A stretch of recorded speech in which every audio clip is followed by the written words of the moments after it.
Assalamualaikum warahmatullahi wabarakatuh. Saya Faik Jasuri, calon guru penggerak Angkatan 7 dari SD Negeri 1 Pengadegan, Kabupaten Banyumas, akan memaparkan koneksi antar materi modul 1.1, kesimpulan dan refleksi pemikiran Ki Hajar Dewantoro.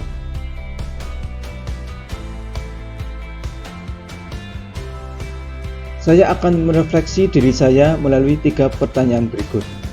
Yang pertama, apa yang saya percaya tentang murid dan pembelajaran di kelas sebelum saya mempelajari modul 1.1? 2.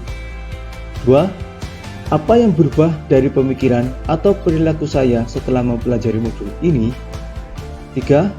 Apa yang dapat segera saya terapkan lebih baik agar kelas saya mencerminkan pemikiran KHD?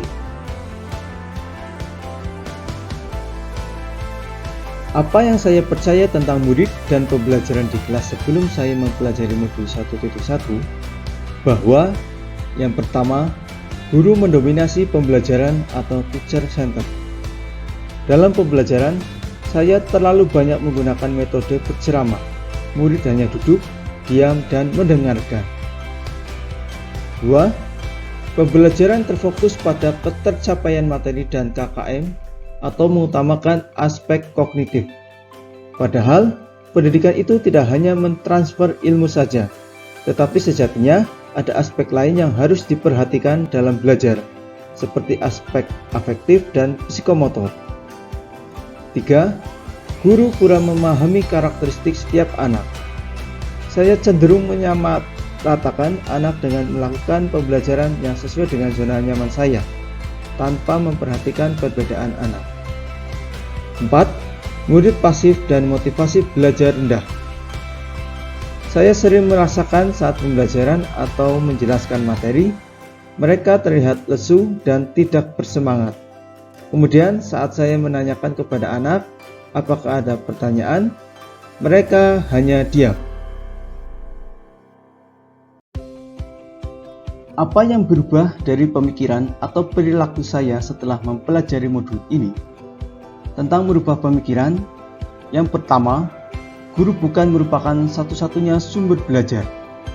Apapun yang ada di sekitar kita bisa digunakan sebagai sumber belajar anak. Anak bebas memilih sumber belajar apa dan dari mana apa yang akan mereka gunakan untuk belajar.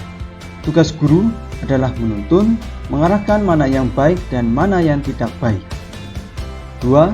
Pembelajaran berpusat pada anak atau student center.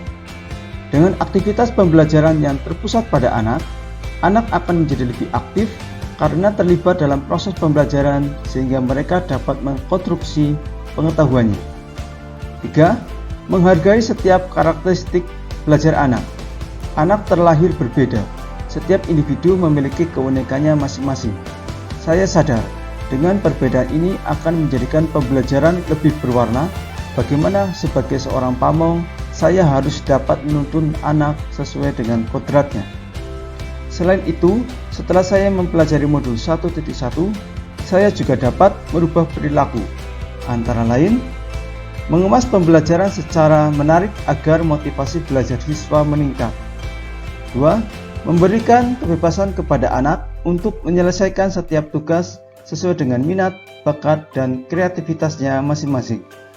Lebih cermat melihat bakat anak atau menuntun kodrat melalui observasi, wawancara, dan juga pendekatan personal agar kita lebih dekat dengan anak.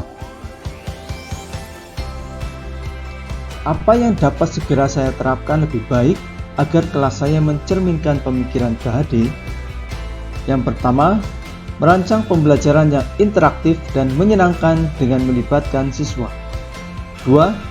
Menerapkan pembelajaran berbasis kearifan lokal dan budaya setempat. Di sini, saya sebagai seorang guru berusaha menerapkan materi sesuai dengan kehidupan sehari-hari anak, budaya lokal, dan budaya setempat. 3.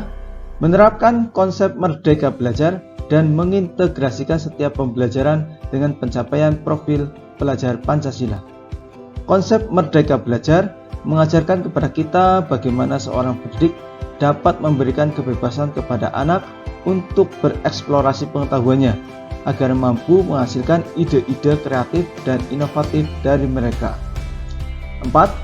Pembelajaran yang mengutamakan aspek budi pekerti.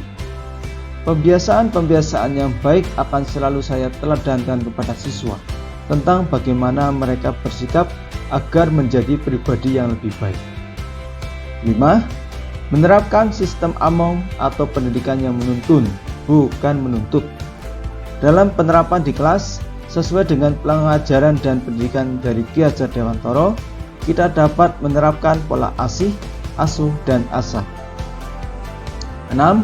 Pembelajaran yang sesuai dengan kodrat alam dan zaman, bahwa sesuai dengan pemikiran Ki Hajar Dewantara bahwa kodrat anak adalah bermain.